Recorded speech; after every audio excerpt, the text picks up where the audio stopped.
Alors on est arrivé à la gare de Trèves en Allemagne, Trèves, qui est à environ une quarantaine de kilomètres de Luxembourg, pas très loin de la frontière.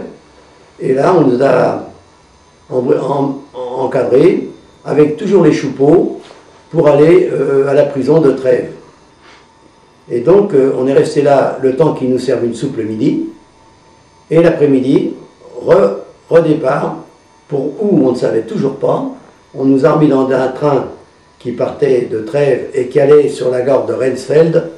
Donc on est parti là, dans ces wagons, d'ailleurs, avec des Allemands. On était dans un wagon à part, mais il y avait d'autres wagons où il y avait le public allemand qui voyageait. Et nous sommes arrivés à cette petite gare de Rensfeld, où là, on nous a fait descendre, et encore là, les choupeaux, encadrés par les choupeaux, on est parti sur la route, environ 5 km de Rensfeld, pour arriver au camp de Hinzert. Là, qu'est-ce qu'on s'aperçoit en arrivant de l'autre côté, dans le camp, et qui viennent ouvrir les portes, les SS. Des gens avec des casquettes, des têtes de mort, avec 2 tibias en travers. On ne savait pas ce que c'était. Hein. Donc on rentre dans ce camp, on nous fait déposer nos petites valises devant le bureau, et là, il y a le commandant du camp, avec le chef des capots, comme interprète, et ils viennent nous expliquer que nous sommes là en tant que terroristes, et que nous serons jugés, et nous sommes des déportés NN. Là, on a commencé à trembler un petit peu, on s'est dit qu'est-ce qui va se passer.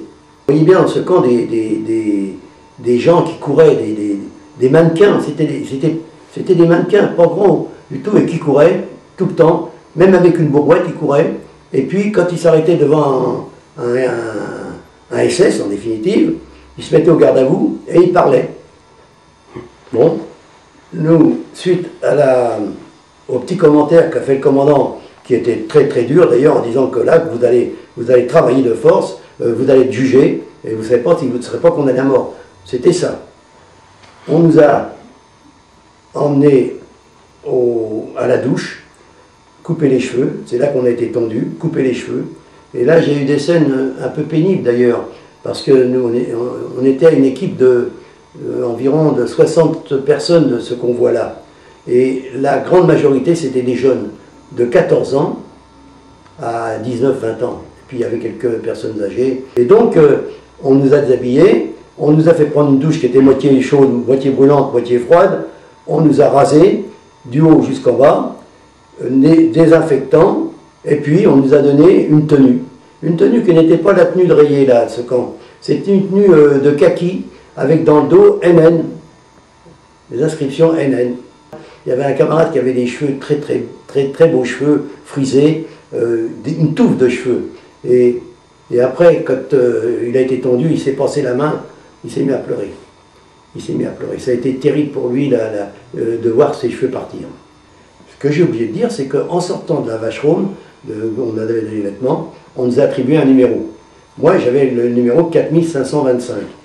Et ce numéro, on nous a dit tout de suite, vous devriez le savoir dans les quelques jours qui vont suivre, vous devez le dire quand vous allez vous arrêter devant un SS, à chaque fois que vous rencontrez un SS, il faut vous arrêter, vous retirez votre Mutzen, votre béret, et vous mettez au garde à vous, et vous dites votre numéro en allemand. Bon, moi ça a été relativement facile, enfin tous les jeunes, ça a été relativement, mais les personnes âgées, c'était très difficile. C'était des paires de claques, c'était des... Et là, on nous a mis cette tenue, une paire de sabots aux pieds, et on nous a transférés dans un bâtiment, dans un baraquement, qui s'appelait la quarantaine. On est resté une huitaine de jours là-dedans, pour voir si on n'allait pas avoir de maladie. C'était surtout une question de précaution en cas d'épidémie, en cas de maladie contagieuse. Et là, il y avait des scènes qui ont été aussi, qui m'ont marqué, par exemple, avec le capot chef qui s'appelait Wips. C'était un Suisse qui avait tué sa grand-mère pour de l'argent. On a su tout ça. Et ce capot, c'était un bourreau, c'était un criminel. Lorsqu'il arrivait dans le baraquement, nous, on était là, on arrivait, on ne savait pas qu'il fallait se mettre au garde à vous. Il ouvre la porte, il rentre là-dedans comme un fou, avec un SS, et il commence à prendre des tabourets qui étaient sur le côté, il y avait des petits tabourets, et il commence à tournoyer et à balancer les tabourets dans le temps. Ça a été une scène qui m'a marqué énormément, parce qu'il y a des gens qui ont été touchés dedans. C'était terrible. Il était à coups de pied, à coups de poing, sur nous. Il fallait se cacher, il fallait faire... Et après, on nous a répartis dans les différents bâtiments, baraques, qui se trouvaient dans ce camp. Le camp d'Inzir, c'était un des camps qui m'a marqué le plus, parce que je rentrais, je partais de France, et je me retrouvais dans un camp de concentration. C'était tout à fait la nuit et le jour plutôt et la nuit. Et là, c'était très dur.